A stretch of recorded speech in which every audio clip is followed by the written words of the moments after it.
The year was 2287, and humanity had finally received what they had waited decades for, an invitation to join the Galactic Council. Commander Daniel Price stood on the bridge of the ESS Horizon, watching the massive space station grow larger on the viewscreen. Vexler Prime was enormous, easily the size of Earth's moon. Ships of every shape and color moved around it like insects around a hive. "We're really here," Lieutenant Amy Sullivan said from her station. Her hands shook slightly as she worked the controls. After all these years of trying, Daniel nodded but said nothing. He had read the reports. He knew that getting the invitation had been hard. Getting respect might be even harder. Earth had spent 40 years sending messages into space asking to be recognized. The galaxy had mostly ignored them. Now finally they had been allowed in, but Daniel wondered if they were truly welcome. The docking procedure took an hour. The station's traffic controllers gave them the worst dock, far from the council chambers. They had to take 3 different transport tubes just to reach the main diplomatic area. Daniel noticed how other species moved away from them in the corridors. Some stared. Others made sounds that the translation devices couldn't properly interpret, but the tone was clear enough. Mockery. The council chamber was breathtaking. A vast sphere of transparent metal that showed the stars outside. Hundreds of seats floated in the air, arranged in complex patterns. Each seat held a different species. Some looked almost human. Others were so strange that Daniel couldn't figure out where their heads ended and their bodies began. A tall creature with blue skin and 4 arms approached them. The translator on Daniel's collar crackled to life. "You are the humans, follow me. Your seats are there." The creature pointed to a small section near the bottom of the chamber, the worst seats in the entire place. Dr. Kevin Morris, Earth's medical representative, frowned. "Excuse me, but according to the Galactic Charter, new members are supposed to be seated in the greeting section. That's up there, near the center." The blue creature's forearms crossed in what might have been amusement. "The greeting section is for civilized species. You are on probation. You sit where we tell you." They took their seats. Daniel felt every eye in the chamber watching them, judging them. Around the chamber, holographic displays showed information about each species, achievements, territories, population. Earth's display was pitiful compared to the others. A single planet, 10 billion people, no remarkable technology, a long history of wars. The council session began. A being made of pure light, a luminary, spoke first. "We gather today to acknowledge the newest applicants to our galactic community. The humans of Earth. They have requested full membership status." A massive insect-like creature stood up.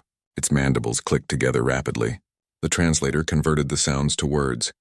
"The Zrix collective objects. These creatures are barely civilized. They have fought over 5,000 wars on their single planet. They cannot even unite their own species. How can they join a council of peace?" Another voice joined in. This one belonged to a creature that looked like a walking rock. "The Gorthal agree. Humans are violent, primitive.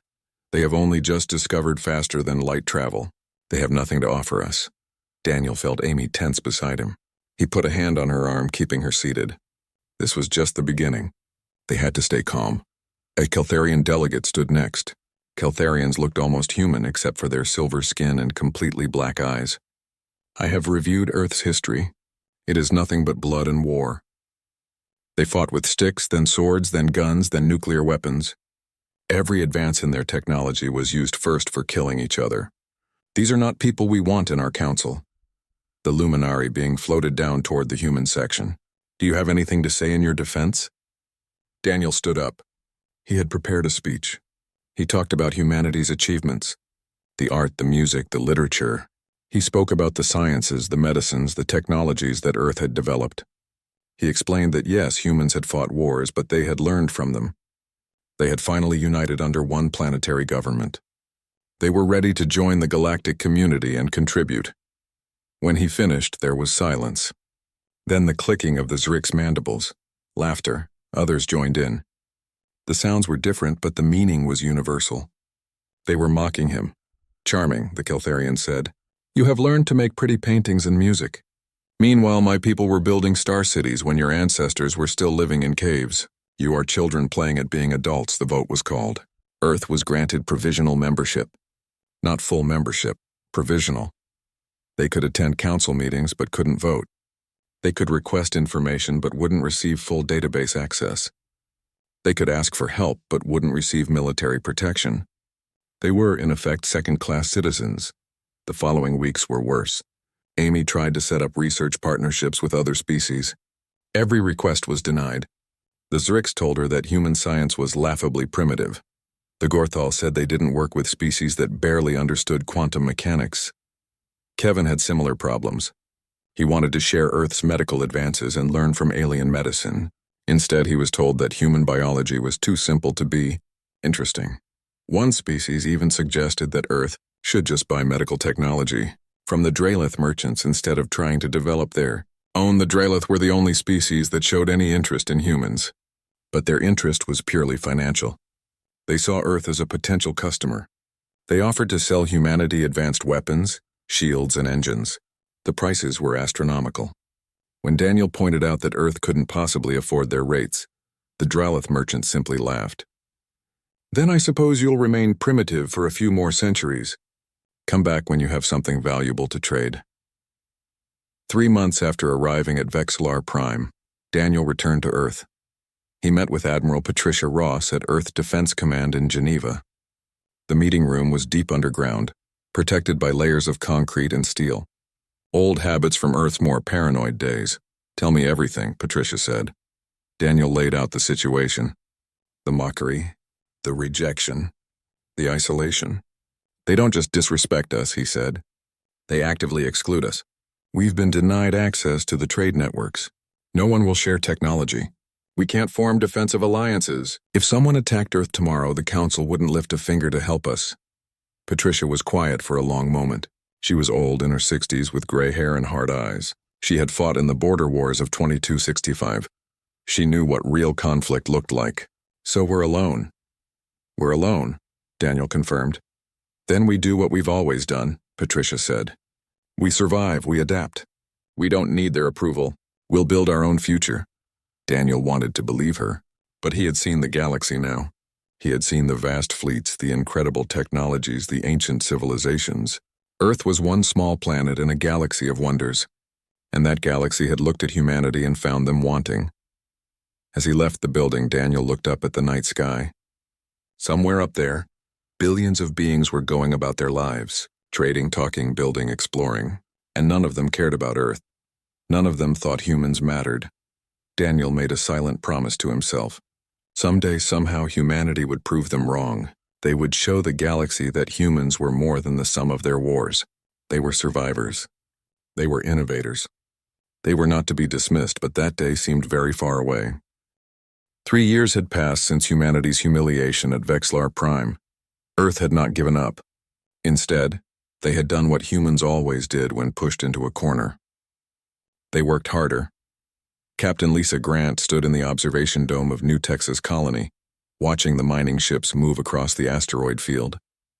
New Texas was humanity's third colony, established in a resource-rich system 2 light years from Earth. The work was hard and dangerous, but it was theirs. No one had given them permission. No one had helped them. They had simply done it. "Another good haul today," her second officer said. "The new drilling equipment is working better than expected." Lisa nodded. The drilling equipment was human-designed. After being refused access to galactic technology, Earth's engineers had been forced to innovate. The results were surprising. Human tools were rougher than alien equivalents, but they were also simpler, easier to repair, and much cheaper to produce. Sometimes being forced to do things the hard way taught you things that shortcuts never could. On Kepler 442b, engineer Greg Palmer was having a similar experience. His research station had been working on shield technology for 2 years. Galactic shields were sophisticated, using quantum fields to deflect energy weapons. They were also expensive and required rare materials that Earth didn't have access to. Greg's solution was different. Instead of trying to copy alien technology, he went back to basic physics. Magnetic fields, particle deflection, layered plating. His shields were crude compared to galactic standards, but they worked, and they could be built with materials Earth could actually obtain. "It's not pretty," he told his team during a demonstration, "but pretty doesn't matter. What matters is that it stops incoming fire. What matters is that we can build it ourselves." While humanity built in isolation, Something was stirring on the far side of the galaxy. In a region of space that had been quiet for 300 years, ancient sensors were coming back online. Massive ships, dark and dormant, were waking up. The Krell Imperium had been sleeping. 3 centuries ago, they had conquered half the galaxy, before mysteriously withdrawing to their home systems and going silent. The Galactic Council had been relieved. They had built memorials to the billions who died in the Krell Wars. They had promised never to forget. But they had forgotten. 300 years was a long time. The species that remembered the Krell were mostly gone. The younger races knew the stories, but stories weren't the same as memory. The galaxy had grown comfortable. Lazy War Master Thecnor stood on the bridge of his flagship, the Inevitable. He was massive, even for a Krell. His exoskeleton was black as space, decorated with markings that showed his rank and his kills. Behind him, 300 warships waited for his command. "The galaxy has grown weak in our absence," he said to his officers. "They have forgotten what true strength looks like. They have forgotten fear.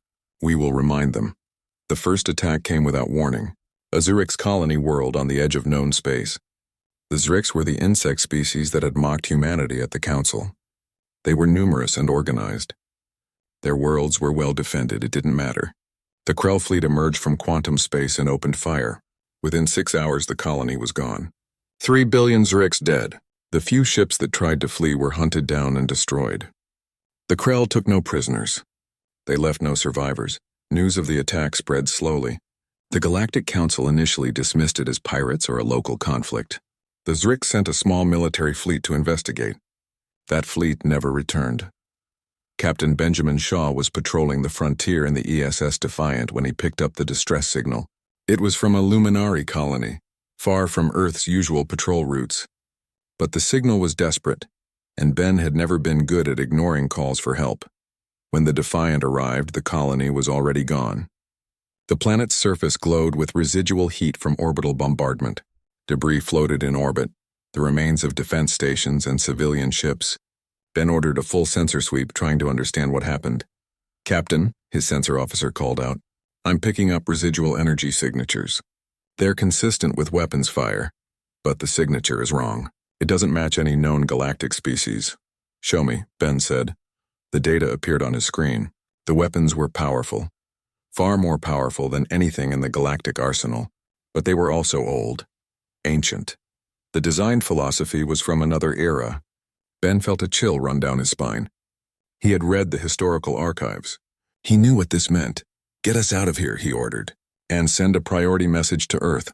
The Krell are back." The message reached Earth 3 days later. Admiral Patricia Ross read it twice, then called an emergency meeting. Admiral Daniel Price, now promoted from commander, attended via hologram from Vexillar Prime, where he served as Earth's permanent representative. "How bad is it?" Patricia asked. Daniel pulled up a star map. Red markers showed the attacks. There were 6 so far, all on the galactic frontier.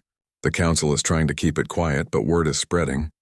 The Krell have taken out 2 Zurix worlds, a Luminari colony, and 3 Gorthal mining operations. Casualty estimates are in the billions. What's the Council doing about it? Not enough. Daniel's voice was bitter. They sent a task force to resolve the situation. That was the official wording. Resolve the situation. Like the Krell were a diplomatic problem that could be talked out. And the entire task force was destroyed. 30 ships, gone in less than 4 hours. The room went silent. 30 ships was a significant force. To lose them so quickly was terrifying. "What do we know about the Krell?" asked General Helen Carter, who had recently been elected as Earth's president. Patricia brought up historical files.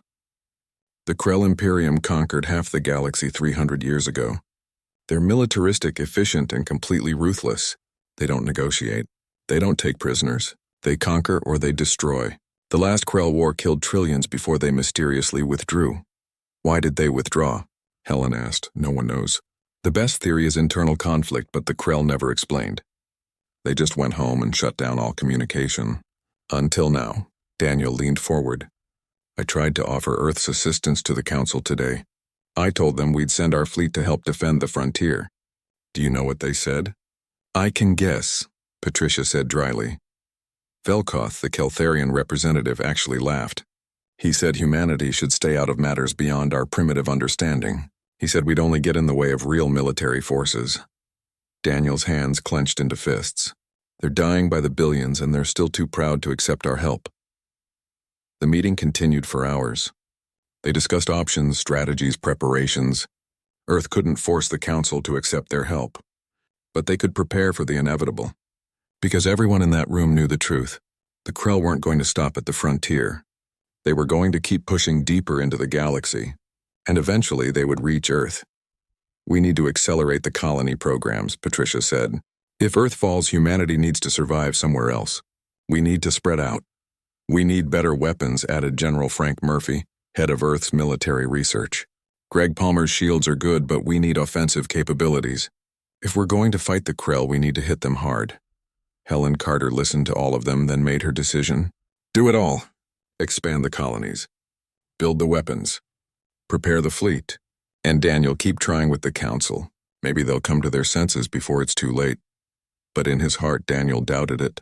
The galaxy had spent 3 years mocking humanity, treating them like ignorant children. Pride like that didn't disappear just because of a threat.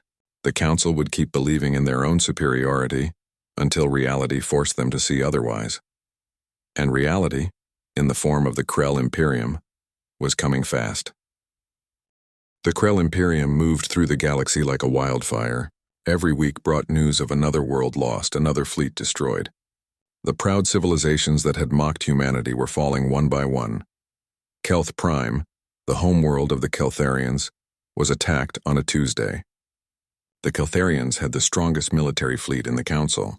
Their ships were legendary, their tactics studied by every military academy in known space. They had boasted that their defenses were impenetrable. The battle lasted 18 hours. When it was over, Kelth Prime was a burning ruin. The legendary Keltharian fleet was scattered debris floating in orbit. Velkoth, the same delegate who had laughed at humanity's offer of help, was among the 3 billion dead. The Gorthal fortress worlds fell next. The Gorthal were silicon-based life forms who lived on high-gravity planets surrounded by massive defense stations. They had claimed their worlds could never be taken. War Master Theknor proved them wrong. He simply bypassed the defense stations and bombarded the planets from orbit until the crust itself cracked open. The Zurich's hive colonies tried to fight back with numbers. They had billions of ships, small but fast. The Krell countered with weapons that created expanding energy fields. Each shot destroyed hundreds of ships at once. The Zurichs died by the trillions. In the Council chambers on Vexillar Prime, panic had replaced pride. Council Director Jathir, a luminary who glowed with stress-induced flickering, called an emergency session.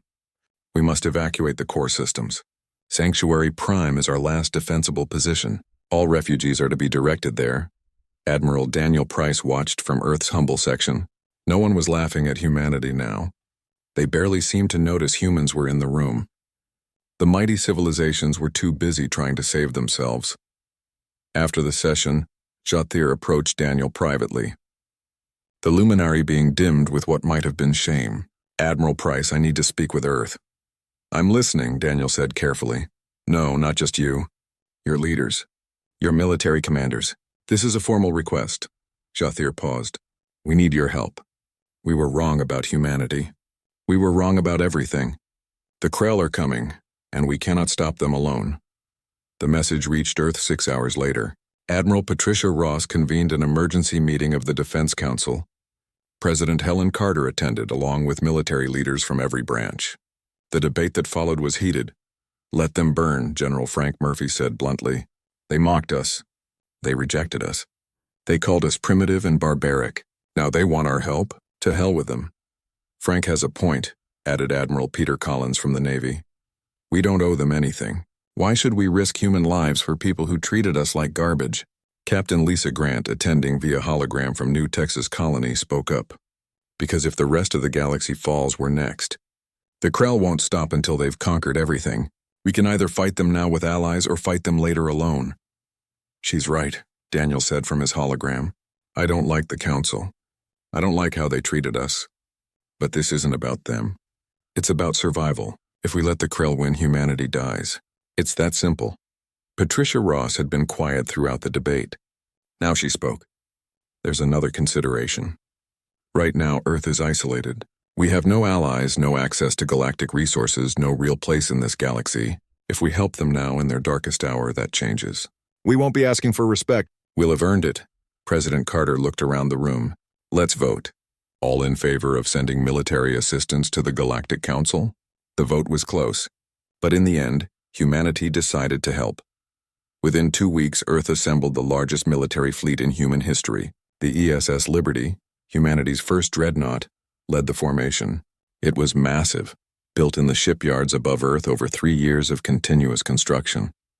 Behind it came 80 warships of various classes: destroyers, cruisers, frigates, and carriers. The ships were different from galactic vessels. Human engineering was cruder, based on principles the galaxy had moved past centuries ago. But crude didn't mean ineffective. Earth ships used kinetic weapons, magnetic accelerators that fired solid projectiles at incredible speeds.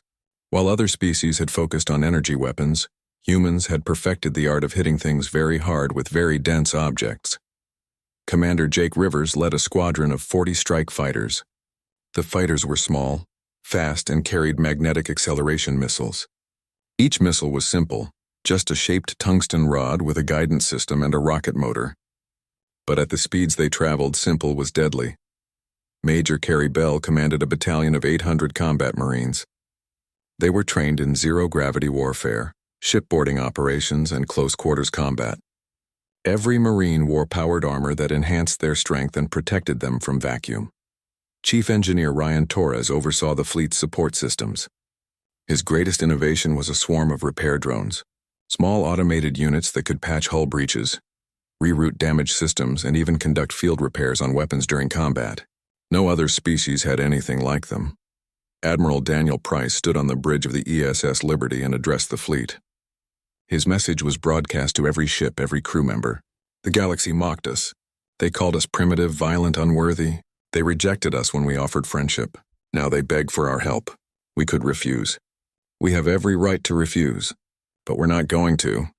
He paused, looking at the faces on his bridge crew. Young faces, determined faces. People who had never asked for this war but would fight it anyway. We're going because it's the right thing to do. We're going because we're human, and humans don't abandon people in need. Even people who wronged us. Even people who despised us. We're better than our worst moments, and we're going to prove it. The fleet jumped to quantum space. The journey to Sanctuary Prime took 4 days. When they emerged, they found a battle already in progress. Sanctuary Prime was a heavily fortified system with 3 habitable planets. Around those planets floated what remained of the Galactic Council's military forces. Perhaps 500 ships of various species, trying desperately to protect the millions of refugees on the planets below. Surrounding them was the Krell Armada.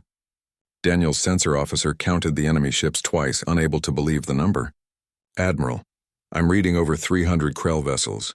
Dreadnoughts, carriers, battleships. Sir, this is their entire invasion fleet.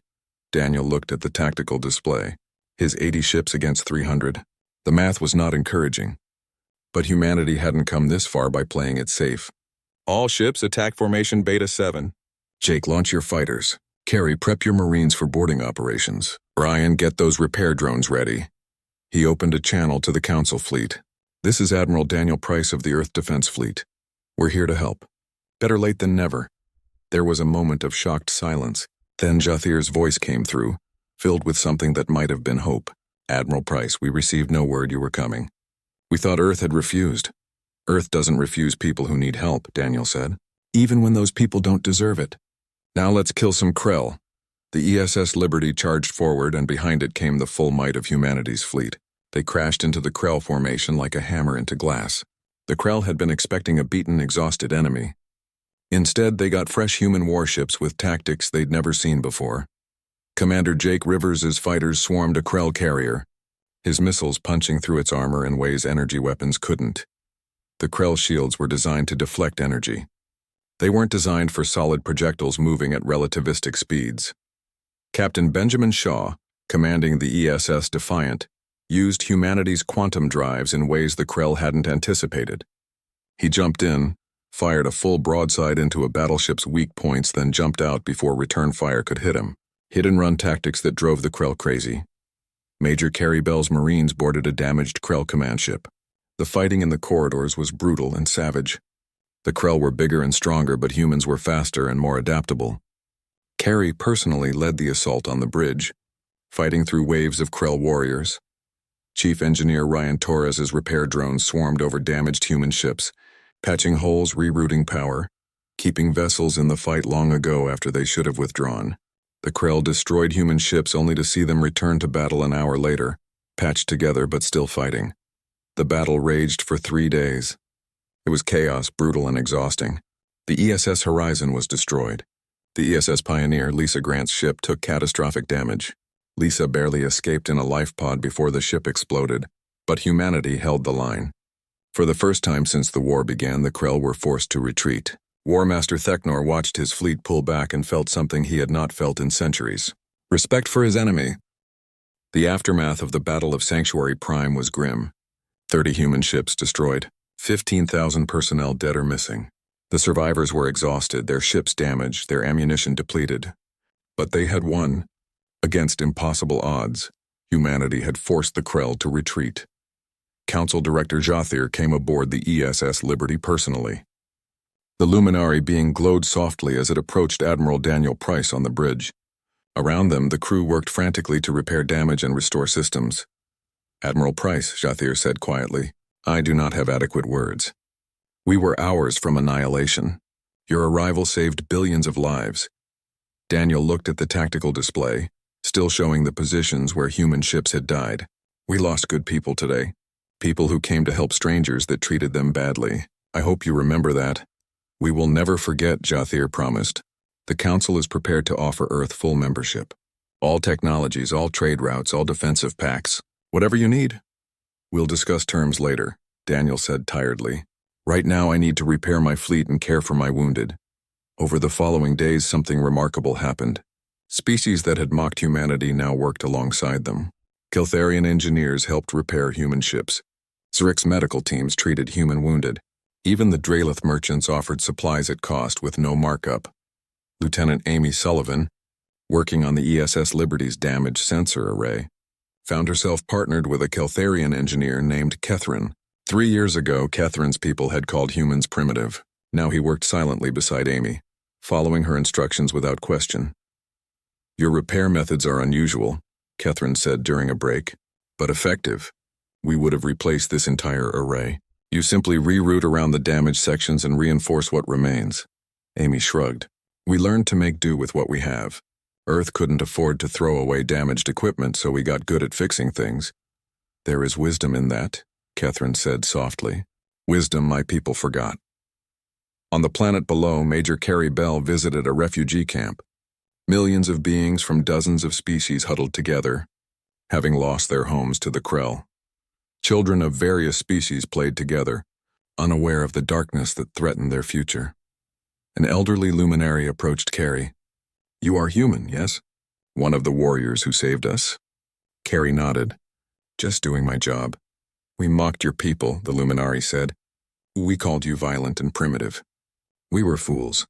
You came to save us even after how we treated you. That is true civilization." Carrie didn't know what to say to that, so she simply moved on. At Earth Defense Command, Admiral Patricia Ross was coordinating the defense of human space. The victory at Sanctuary Prime was significant, but it wasn't the end. The Krell still had massive forces, and War Master Theknor was not the type to accept defeat. President Helen Carter joined Patricia in the command center. "What's the situation?" Patricia pointed to the star map. "The Krell have pulled back to consolidate their forces. Intelligence suggests they're regrouping for a major offensive. The Council believes they'll attack the galactic core. Do we agree?" "No." Patricia zoomed in on Earth's solar system. "I think they're coming here." Theknor is smart. He knows that humanity is now the key to the Council's defense. If he can destroy Earth, cut off the head of the human military, the Council's resistance will collapse. Helen felt cold. "How long do we have?" 2 weeks. Maybe 3. That's not enough time to evacuate." "No," Patricia agreed. "It's not. They spent those 2 weeks preparing. Every ship in human space was recalled to Earth.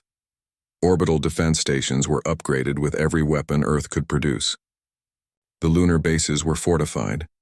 Mars set up emergency hospitals. The asteroid belt became a minefield. Admiral Daniel Price returned home to take command of the defense fleet. He brought the ESS Liberty and what remained of the ships that had fought at Sanctuary Prime. But even reinforced, Earth's home fleet numbered only 75 ships. "It's not enough," Captain Benjamin Shaw said privately. "The Krell will come with everything they have. 300 ships minimum. We can't stop that." "We don't have to stop them," Daniel replied. "We just have to hold long enough for reinforcements to arrive." "What reinforcements?" "The Council fleet is scattered. They're defending their own worlds." Daniel smiled grimly. "We helped them. Let's see if they help us." The Krell arrived on a Monday. Sensors detected quantum space ruptures at the edge of the solar system. Hundreds of them. War Master Theknor had brought his entire available fleet. 300 warships emerged near Neptune's orbit. Alarms blared across every human facility. On Earth, billions of people looked up at the sky, knowing that death was coming from the stars. On Luna, Admiral Patricia Ross gave the order. "All stations, battle stations. This is not a drill." The ESS Liberty led the defense fleet out to meet the enemy. Behind them, Earth's orbital platforms came online, their weapons trained on the approaching threat. In the asteroid belt, automated weapon stations waited silently. Commander Jake Rivers sat in his fighter, secured in the launch bay. Around him, his squadron waited.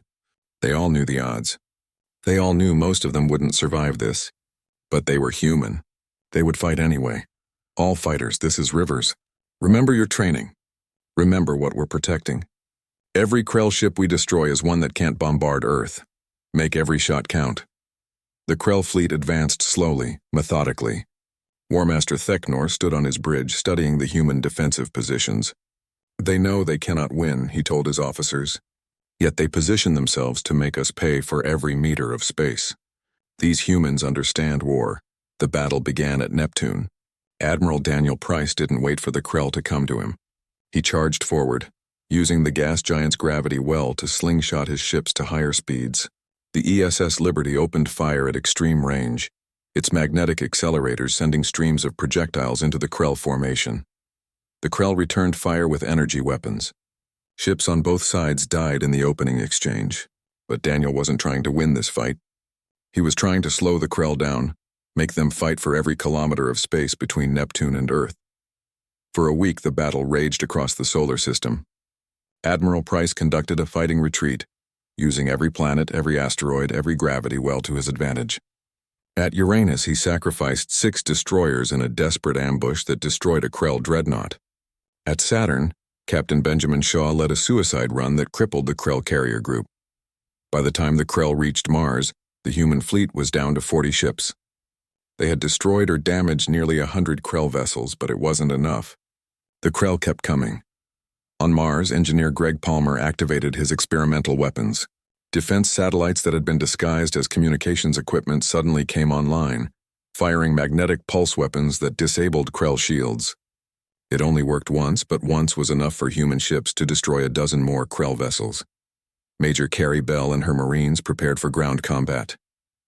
If the Krell reached Earth, there would be boarding actions, landing operations, urban warfare. Her people would make the Krell pay for every city, every street, every building. The Krell closed in on Earth. War Master Theknor could see the blue planet on his view screen. The human homeworld. Destroy it and the human threat ended. He prepared to give the order for orbital bombardment. Then quantum space ruptured again. But this time the signatures weren't Krell. A luminary fleet emerged first. Crystalline ships that glowed with internal light. Then came the Keltharians, what remained of their once proud fleet. The Dralith merchants brought armed cargo haulers. Even the Zrik sent ships, small craft flown by survivors who wanted revenge. Council Director Jathir's voice came over the open channel. "Admiral Price, Earth helped us in our darkest hour. We will not abandon you and yours." Hundreds of ships from dozens of species descended on the Krell fleet. The Battle of Sol entered its final desperate phase. Ships crashed into each other in fierce close-range combat. Fighters swarmed like angry insects. The space around Earth became a graveyard of burning metal and frozen bodies. Admiral Price threw everything into the fight. The ESS Liberty was damaged, its hull breached in 7 places, but it kept firing. Chief Engineer Ryan Torres had his repair drones working overtime, literally holding ships together with emergency patches and hope. In the chaos, Major Carrie Bell led a desperate boarding operation on War Master Theknor's flagship. Her Marines fought through corridors still hot from weapons fire, past Krell warriors who seemed impossible to kill. Half her battalion died getting to the bridge. Theknor waited for them there, a massive warrior surrounded by his command staff. "You are brave, human," he said through a translator. "But bravery is not enough." "Neither is strength," Carrie replied, raising her weapon. "But we'll find out what is." The fight on the bridge of War Master Theknor's flagship was brutal. Carrie's Marines fought against Krell warriors twice their size, armored in exoskeletons that could shrug off most weapons. The Krell were bred for war, enhanced through generations of genetic selection. They were perfect killing machines, but Carrie and her Marines had something the Krell didn't: desperation. They were fighting for their homes, their families, their entire species. Every Marine who fell took a Krell warrior with them. Every wound they suffered, they returned tenfold. Theknor himself was a mountain of muscle and armor. He moved through Carrie's Marines like they were children, his massive claws tearing through powered armor. Carrie watched 3 of her best soldiers die trying to stop him. She knew she should fall back, regroup, try a different approach. Instead, she charged forward. Her weapon fire bounced off Theknor's armor. His claw swung toward her head. She ducked, rolled, came up inside his guard. Her combat knife found a joint in his exoskeleton and sank deep. Theknor roared in pain and backhanded her across the bridge. Carrie's armor cracked. Ribs broke. She tasted blood. But she got back up. Always get back up. That was the first rule of human warfare. You get knocked down, you get back up. "You cannot defeat me," Theknor said, advancing on her. "I am War Master of the Krell. I have conquered hundreds of worlds." "Maybe," Carrie said, spitting blood. "But you've never fought humans before." She activated a device on her belt, an electromagnetic pulse designed to disable shields and electronic systems. It would fry every piece of equipment on the bridge, including her own armor's life support, but it would also shut down Theknor's enhanced armor systems. The pulse went off. Everything went dark. Emergency lighting kicked in seconds later, dim and red. Theknor stood there, his armor now just dead weight. Without its systems, he was slower, weaker, but still dangerous. He came at Carrie with pure physical strength. They fought hand-to-hand, human against Krell. Carrie used every dirty trick she had ever learned. Pressure points, joint locks, targeting weak spots. She wasn't trying to overpower him. She was trying to survive long enough to find an opening. She found it. A moment where Theknor overextended, thrown off balance by his now useless armor. Carrie's knife found his throat. Not a killing blow, but close enough. "Surrender," she gasped. "You've lost. Your fleet is broken. Your warriors are dead. Surrender with honor." Theknor stood there, a blade at his throat, surrounded by the bodies of his command staff. In 300 years of conquest, he had never surrendered. The concept was alien to Krell culture. They conquered or they died. There was no middle ground. But as he looked at this small human who had somehow defeated him, Theknor realized something. Mercy was not weakness. The human could have killed him. She had every reason to kill him. Instead, she offered him something the Krell had never offered their enemies. "A chance to live, I surrender," he said quietly. Outside, the battle was turning. With their command ship captured and War Master Theknor defeated, the Krell fleet began to fall apart. Ships that had fought with perfect coordination now acted independently, without unified strategy. The combined forces of Earth and the Galactic Council pressed their advantage. Admiral Daniel Price, bleeding from a dozen wounds on the bridge of the ESS Liberty, gave the order. "All ships, final push. Drive them back." The Liberty's weapons were nearly depleted. Its shields were down. Half its crew was dead or wounded. But it fired one last salvo, and that salvo struck a Krell battleship's reactor. The explosion took out 3 more Krell ships. Commander Jake Rivers, down to his last missile, made a suicide run on a Krell carrier. He fired at point-blank range, then ejected at the last second. The carrier exploded in a ball of fire. Jake's fighter was caught in the blast, but his ejection pod survived. Barely. Chief Engineer Ryan Torres collapsed at his station, exhausted beyond anything he had ever experienced. His repair drones had saved dozens of ships, kept the fleet fighting hours longer than should have been possible. But there was a limit to what even drones could fix. The human fleet was held together with patches, prayers, and pure stubbornness. Then finally the Krell broke. What remained of their fleet jumped to quantum space and fled. The Battle of Sol was over. Earth had survived. The cost was staggering. 40,000 humans dead, 60 ships destroyed. Every major city had suffered damage from Krell bombardment attempts. But Earth still stood. Humanity had faced the greatest military threat in galactic history and refused to fall. In the weeks that followed, the galaxy changed. The Galactic Council offered Earth full membership with all privileges. President Helen Carter accepted, but on humanity's terms. Earth would have equal voting rights, full access to all technologies, and most importantly, a permanent seat on the Military Command Council. No one objected. No one mocked. The species that had once dismissed humanity now looked at them with respect, and in some cases fear. Earth had proven that they understood war better than anyone else in the galaxy. Because Earth had never stopped fighting wars, they had simply learned from them. Admiral Patricia Ross was appointed as Supreme Commander of the Joint Defense Initiative, commanding a combined fleet of ships from every Council species. It was the first time in galactic history that a human held such a position. She earned it through competence, not politics. Captain Jake Rivers, recovering from his wounds, was assigned to train alien pilots in strike fighter tactics. Most alien species had never developed fighter craft, relying instead on large capital ships. Jake taught them how to be fast, aggressive, and unpredictable. Within months, the Council had the most effective fighter corps in its history. Major Carrie Bell established a multi-species Marine Corps. She brought together warriors from a dozen different races and taught them to work as a unit. Her methods were harsh, demanding, and effective. The Marines she trained became the elite shock troops of the Council military. Chief Engineer Ryan Torres shared his repair drone technology with the galaxy. His drones revolutionized fleet maintenance and repair. Ships that once needed weeks in dock for repairs could now be patched in hours. It was a simple innovation, but it changed everything. The Krell Imperium sued for peace. With War Master Theknor captured and their fleet shattered, they had no choice. The terms were harsh but fair.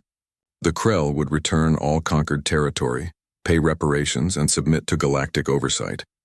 In return, they would not be destroyed. Theknor himself became an unexpected ally. While in human custody, he studied Earth's history. He read about humanity's wars, their conflicts, their slow journey toward peace. He came to understand something his people had forgotten. Strength without honor was just brutality. Conquest without purpose was just slaughter.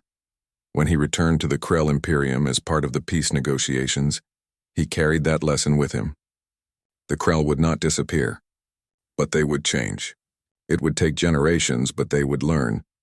Admiral Daniel Price retired 1 year after the Battle of Sol. He was 50 years old and felt 100. He had seen too much death, given too many orders that sent people to die. He wanted to rest.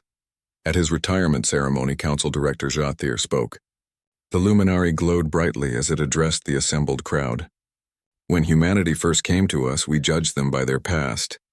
We saw their wars and called them barbaric. We saw their struggles and called them primitive.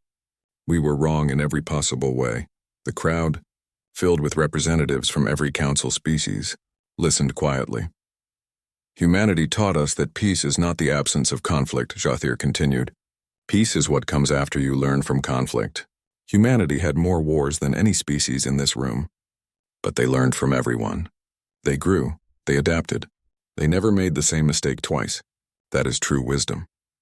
Captain Lisa Grant, who had survived the destruction of the ESS Pioneer, now commanded a joint colony ship. Her mission was to rebuild worlds destroyed by the Krell War. Humans worked alongside Keltharians, Zrix Luminari, and even reformed Krell.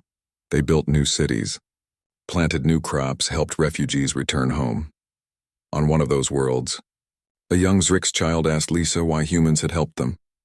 Your people were treated badly by us, the child said through a translator. Why did you save us? Lisa knelt down to the child's level. Because that's what good people do. They help others even when it's hard, even when those others don't deserve it. That's what makes you good, not being perfect, but choosing to help anyway. 3 years after the Battle of Sol, a memorial was dedicated on Earth. It stood in Geneva, near Earth Defense Command. The memorial listed every human who died in the Krell War, along with representatives from every alien species that fought alongside them. Former War Master Theknor attended the dedication ceremony. He stood beside Major Carrie Bell, who had returned to Earth after 2 years of training alien Marines. They looked at the names carved in stone, thousands upon thousands of them. Your people were mocked because the galaxy mistook kindness for weakness, Thecnor said softly. We mistook experience for savagery. We thought our long peace made us superior. We were fools, Carrie nodded. We weren't better than you. We just had more practice at surviving. Every war taught us something. How to adapt. How to improvise. How to keep fighting when everything seemed lost.